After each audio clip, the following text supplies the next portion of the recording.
Senhora Presidente da Assembleia Geral, Ana Helena Barbuch, senhor Secretário-Geral, Antônio Gutierrez, caro chefe de Estado e de governos, representantes dos Estados-membros aqui reunidos. Este deveria ser um momento de celebração das Nações Unidas. Criada no fim da guerra, a ONU simboliza a expressão mais elevada da aspiração pela paz e pela prosperidade. Hoje, contudo, os ideais que inspiraram seus fundadores em São Francisco estão ameaçados como nunca estiveram em toda a sua história. O multilateralismo está diante de nova encruzilhada. A autoridade desta organização está em xeque. Assistimos à consolidação de uma desordem internacional marcada por seguidas concessões à política do poder. Atentados à soberania, sanções arbitrárias e intervenções unilaterais estão se tornando regra. Existe um evidente paralelo entre a crise do multilateralismo e o enfraquecimento da democracia. O autoritarismo se fortalece quando nos omitimos frente a arbitrariedades. Quando a sociedade internacional vacila na defesa da paz, da soberania e do direito, as consequências são trágicas. Em todo o mundo, forças antidemocráticas tentam subjugar as instituições e sufocar as liberdades. Cultuam a violência, exaltam a ignorância, atuam como milícias físicas e digitais e cerceiam a imprensa. Mesmo sob ataques sem precedentes, o Brasil optou por resistir e defender sua democracia, reconquistada há 40 anos pelo seu povo, depois de 2 décadas de governos ditatoriais. Não há justificativa para as medidas unilaterais e arbitrárias contra as nossas instituições e nossa economia. A agressão contra a independência do Poder Judiciário é inaceitável. Esta ingerência em assuntos internos conta com o auxílio de uma extrema-direita subserviente e saudosa de antigas hegemonias. Falsos patriotas arquitetam e promovem publicamente ações contra o Brasil. Não há pacificação com impunidade. Há poucos dias, e pela primeira vez em 525 anos de nossa história, um ex-chefe de Estado foi condenado por atentar contra o Estado Democrático de Direito. Foi investigado, indiciado e julgado, e responsabilizado pelos seus atos em um processo minucioso. Teve amplo direito de defesa, prerrogativa que as ditaduras negam às suas vítimas. Diante dos olhos do mundo, o Brasil deu um recado a todos os candidatos autocratas e àqueles que os apoiam. Nossa democracia e nossa soberania são inegociáveis. Seguiremos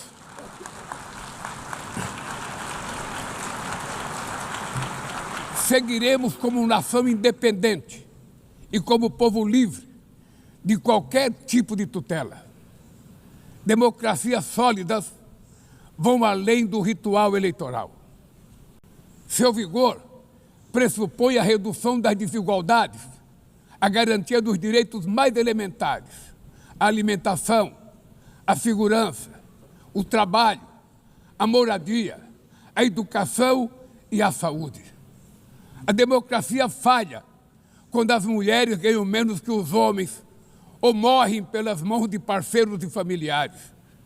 Ela perde quando fecha suas portas e culpa migrantes pelas mazelas do mundo. A pobreza é tão inimiga da democracia quanto o extremismo. Por isso, foi com orgulho que recebemos da FAO a confirmação de que o Brasil voltou a sair do mapa da fome este ano de 2025. Mas no mundo, ainda há 670 milhões de pessoas famintas e cerca de 2 bilhões e 300 milhões enfrentam insegurança alimentar. A única guerra que todos podem sair vencedores é a que travamos contra a fome e a pobreza. Esse é o objetivo da Aliança Global que lançamos no G20 e que já conta com o apoio de 103 países. A comunidade internacional precisa rever suas prioridades, reduzir os gastos com guerras e aumentar a ajuda ao desenvolvimento, aliviar o serviço da dívida externa dos países mais pobres, sobretudo os africanos, e definir padrões mínimos de tributação global para que os super ricos paguem mais impostos que os trabalhadores. A democracia também se mede pela capacidade de proteger as famílias e a infância. As plataformas digitais trazem possibilidade de nos aproximar como jamais havíamos imaginado, mas têm sido usadas para semear intolerância, misoginia, xenofobia e desinformação. A internet não pode ser terra sem lei. Cabe ao poder público proteger os mais vulneráveis. Regular não é restringir a liberdade de expressão, é garantir que o que já é ilegal no mundo real seja tratado assim também no ambiente digital, no ambiente virtual. Ataques à regulação servem para encobrir interesses escusos e dar guarida a crimes como fraudes, tráfico de pessoas, pedofilia e investidas contra a democracia. O Parlamento brasileiro, corretamente, apressou-se em abordar esse problema. Com orgulho, promulguei na última semana uma das leis mais avançadas do mundo para a proteção de crianças e adolescentes na esfera digital. Também enviamos ao Congresso Nacional projeto de lei para fomentar a concorrência nos mercados digitais e para incentivar a instalação de data centers sustentáveis.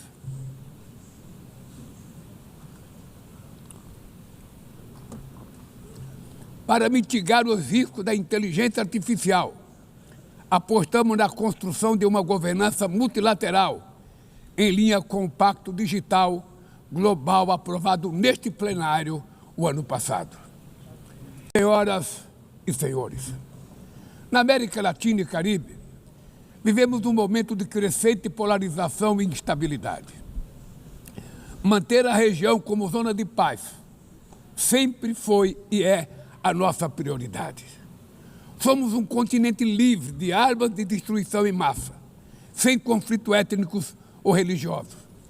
É preocupante a equiparação entre a criminalidade e o terrorismo. A forma mais eficaz de combater o tráfico de drogas é a cooperação para reprimir a lavagem de dinheiro e limitar o comércio de armas. Usar força letal em situações que não constituem conflitos armados equivale a executar pessoas sem julgamento. Outras partes do planeta já testemunharam intervenções que causaram danos maiores do que se pretendia evitar, com graves consequências humanitárias. A via do diálogo não deve estar fechada na Venezuela. O Haiti tem direito a um futuro livre de violência e é inadmissível que Cuba seja listada como país que patrocina o terrorismo. No conflito na Ucrânia,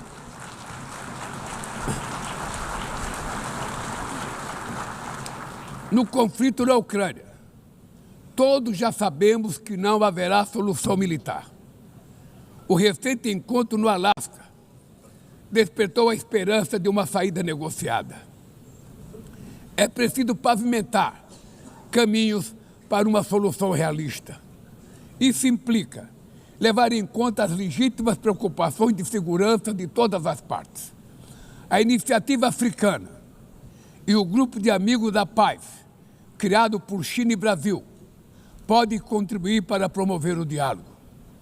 Nenhuma situação é mais emblemática do que o uso desproporcional e ilegal da força do que a da Palestina.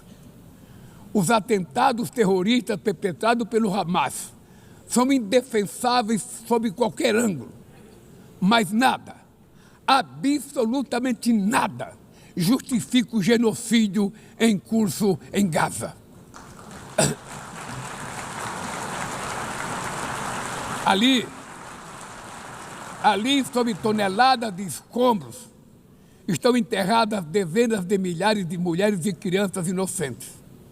Ali também estão sepultados o direito internacional humanitário e o mito da superioridade ética do Ocidente. Esse massacre não aconteceria sem a cumplicidade dos que poderiam evitá-lo. Em Gaza, fome é usado como arma de guerra e o deslocamento forçado de populações é praticado impunemente. Quero expressar minha admiração aos judeus que, dentro e fora de Israel, se opõem a esta punição coletiva. O povo palestino corre o risco de desaparecer. Só sobreviverá como um Estado independente integrado à comunidade internacional. Esta é a solução defendida por mais de 150 membros da ONU, reafirmada ontem aqui, neste mesmo plenário, mas obstruída por um único veto. É lamentável que o presidente Mahmoud Abbas tenha sido impedido pelo país anfitrião de ocupar a bancada da Palestina nesse momento histórico.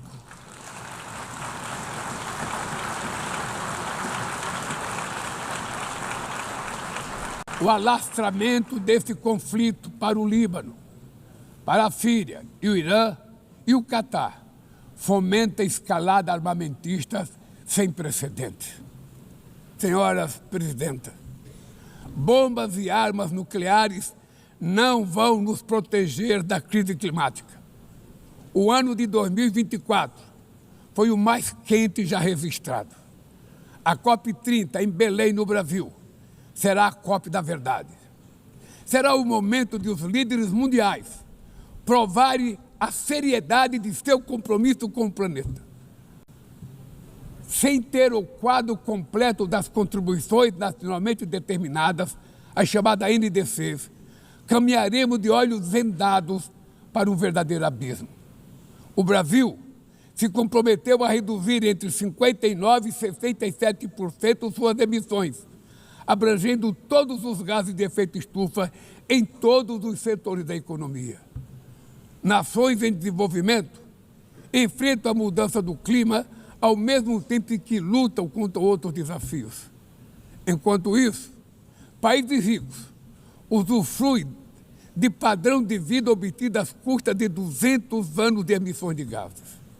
Exigir maior ambição e maior acesso a recursos e tecnologias não é uma questão de caridade, é apenas uma questão de justiça. A corrida por minerais críticos essenciais para a transição energética não pode reproduzir a lógica predatória que marcou os últimos séculos. Em Belém, o mundo vai conhecer a realidade da Amazônia. O Brasil já reduziu pela metade o desmatamento na região nos 2 últimos anos. Erradicá-lo requer garantia, condições dignas de vida para seus milhões de habitantes. Fomentar o desenvolvimento sustentável é o objetivo do Fundo Florestas Tropicais para Sempre, que o Brasil pretende lançar para remunerar os países que mantêm suas florestas em pé. É chegado o momento de passar da fase da negociação para a etapa da implementação.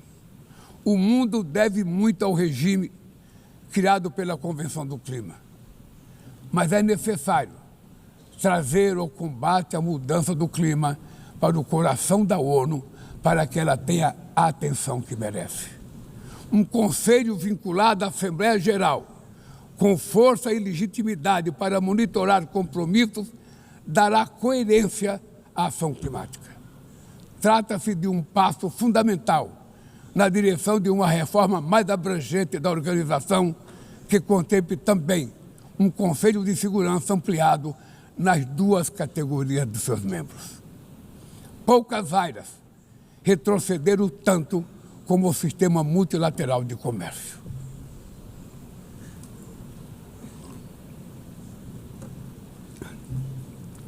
Medidas unilaterais transformam em letra morta princípios basilares como a cláusula de nação mais favorecida. Desorganizam cadeias de valor e lançam a economia mundial em uma espiral perniciosa de preços altos e estagnação. É urgente refundar a OMC em bases modernas e flexíveis. Senhoras e senhores, este ano o mundo perdeu duas personalidades excepcionais. O ex-presidente do Uruguai, Pepe Mujica, e o nosso querido Papa Francisco. Ambos encarnaram como ninguém os melhores valores humanistas. Suas vidas se entrelaçaram com as 8 décadas de existência da ONU. Se ainda estivesse entre nós, provavelmente usariam esta tribuna para lembrar que o autoritarismo, a degradação ambiental e a desigualdade não são inexoráveis. Que os únicos derrotados são os que cruzam os braços resignados. Que podemos vencer os falsos profetas de oligarcas que exploram o medo e monetizam o ódio. E que o amanhã é feito de escolhas diárias e é preciso coragem de agir para transformá-lo. No futuro que o Brasil vislumbra, não há espaço para a reedição de rivalidades ideológicas ou esfera de influência. A confrontação é inevitável. Precisamos de lideranças com clareza de visão, que entendam que a ordem internacional não é um jogo de soma zero. O século XXI será cada vez mais multipolar. Para se manter pacífico, não pode deixar de ser multilateral. O Brasil confere crescente importância à União Europeia, à União Africana, à ASEAN, à CELAC, aos BRICS e ao G20. A voz do Sul global deve ser respeitada e ouvida. A